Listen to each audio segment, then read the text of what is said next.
C'erano tre momenti fondamentali della vita in trincea: la colazione, il rancio e l'arrivo della posta. A me piace sottolineare questi momenti perché erano gli unici momenti in cui i soldati si sentivano ancora uomini, momenti che a noi oggi sembrano scontati, ma per loro 100 anni fa questi momenti non erano così scontati. Ma il momento più importante per un soldato,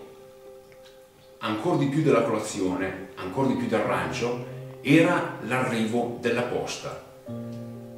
Ricevere posta, poter scrivere a casa, significava per un soldato sentirsi ancora figlio, sentirsi ancora agricoltore, sentirsi ancora padre, sentirsi parte di una realtà dalla quale era stato strappato. Chi non riceveva la posta cadeva in uno stato di abbattimento, perché ricevere la posta era un momento che rinvigoriva il morale del soldato, e lo stesso esercito l'aveva capito questo, tant'è che istituì le cartoline postali in franchigia, dove i soldati potevano scrivere a casa senza spendere, e dall'altro verso l'esercito poteva controllare quello che i soldati a casa scrivevano, perché posto che non era così scontato riuscire a scrivere a casa, quindi trovare matita, carta e penna in trincea,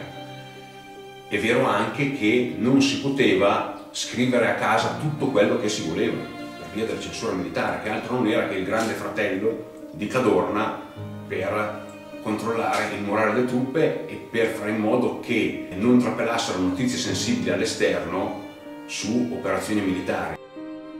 Come dice Mario Rigoni Stern,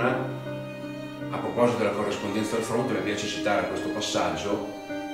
più brevi erano i saluti, più grande era il pericolo trascorso. Il mio bisnonno scriveva a casa delle lettere bellissime in bella calligrafia, le cartoline postali che provenivano dal Carso erano veramente 4 parole: